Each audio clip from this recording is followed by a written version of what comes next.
안녕하세요. 올해 2023년은 한국 경제에 전례 없는 위기가 온다고 합니다. 당연한 얘기인 게 삼성전자 마이너스 70%, LG전자 마이너스 90%입니다. 정확하게는 69%, 91%죠. 이게 뭘 의미하는지를 앞으로 우리가 어떻게 살아갈지를 아마 많이 생각하게 해주는 신호인 것 같습니다. 대기업이 저러한데 그와 관련되어 있는 중견기업들, 중소기업들의 실적이 좋을 수 없다라는 겁니다. 우리가 잘 알고 있는 그 중국의 경제 상황이 2023년에 쉽사리 나아지지 않을 거다라는 겁니다. 오죽하면 한국의 그 수출, 이제 대수출 1위 국가가 중국에서 베트남으로 바뀌었다고 하죠. 정치인들은 말로는 그렇게 얘기 많이 합니다. 중국을 대체할 수 있는 나라를 만들어야 된다고. 근데 그게 금방 입으로 떠들어서 금방 이렇게 착착 생길 수 있습니까? 아니죠. 꽤나 어려운 상황임을 우리는 피부로도 느끼고 언론의 뉴스로도 느끼고 여기저기에서 도처에서 나오는 신호들로 느끼고 있다라는 겁니다. 많이 안 좋다라는 걸 우리는 잘 생각해 볼 필요가 있습니다. 지금 1%대 암울한 성장 전망이라고 얘기하는데 2023년 끝나고 나면 마이너스 성장으로 설 수 있다라고 봐야 됩니다. 경제 성장률이 2% 밑으로 내려간 건 2009년하고 2020년 그리고 1997년 이때뿐이다 라고 이제 얘기하는 거죠. 앞으로 우리는 많이 어렵습니다. 22년 4분기 영업이익이 4조 3천억인 삼성전자를 볼 때 2023년 1분기 2분기는요 또 똑같이 4조 원대가 되지 않겠냐라고 생각하고요. 3, 4분기 때는 지금 말로는 3, 4분기는 괜찮을 거다 이렇게 얘기하는데 그거는 그때 돼봐야 하는 거죠. 무려 6개월 뒤의 일을 미리 지금 지레짐작하는 건 사실 무리다라는 거죠. LG전자도 마찬가지고요. 전자산업이 전례 없는 불황에 들어섰다. 글로벌 경기 침체하고 인플레이션 때문에 고금리 때문에 스마트폰이나 가전, TV 등 전자제품의 소비가 급감했죠. 원래 4분기는 연말이라서 가전업계 성수기였는데 이제 그런 시즌이 사라져 버린 거죠. 이 전자, 반도체 수출 부진은 한국 경제 부진으로도 직결된다라고 봐야 되는 거죠. 철강도 마찬가지죠. 철강도 안 좋죠.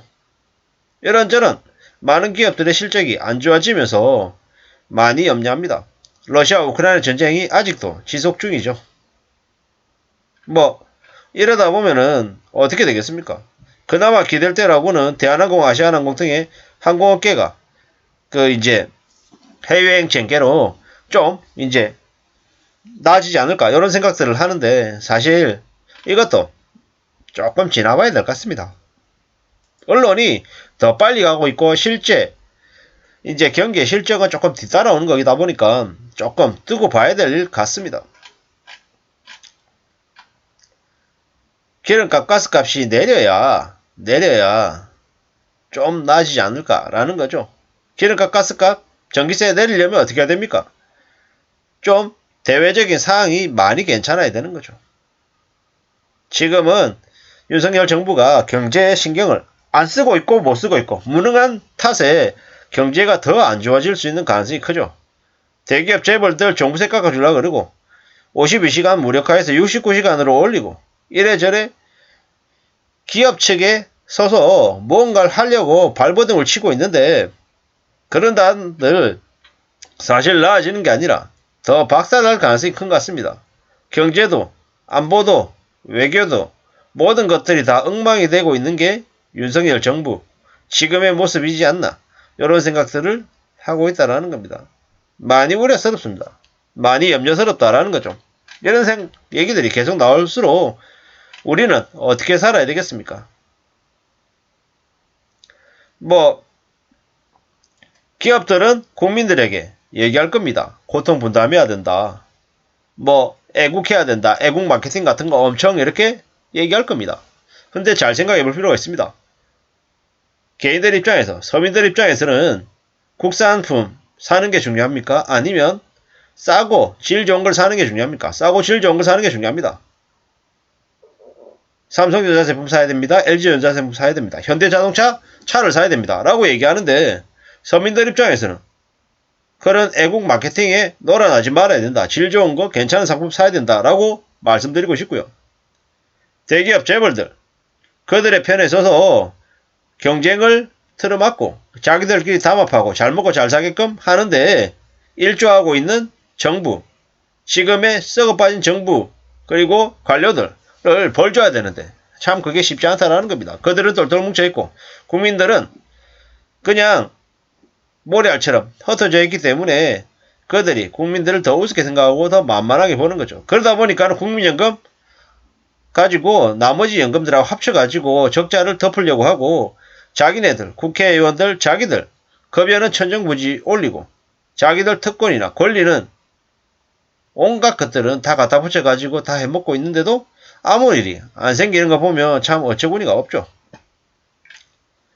이 모든 게 IMF 때보다 더 어렵다라고 얘기합니다. 지금도 낙수효과 얘기하고 대기업 위주로 가야 된다라고 얘기합니다.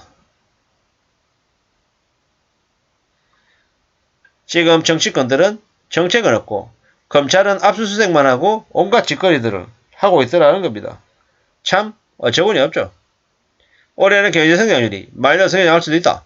그리고 외환보유고도 급감하고 원달러 환율도 엉망되고 그냥 나라 경제가 개폭망하고 있다 라고 보면 맞겠습니다. 물가도 못 잡고 있는 게 지금의 한국은행 아닙니까? 금리 찔끔찔끔 올려가지고 어떤 식으로든 해보려고 하는데 참 안 쉽죠. 이제 스마트폰이나 PC 가전TV는 이제 고장도 잘 안 나고요. 뭐 가격은 또 너무 말도 안 되게 높고 이러니까 안 사는 거죠. 또 지금의 정부가 무슨 수작을 벌이고 있습니까? 세금으로 미분양 물건들, 미분양 아파트들 사주려고 개쫙 부리고 있습니다. 그걸 대통령이 입으로 먼저 떠들어대고 있는 게 지금의 막장 정부입니다.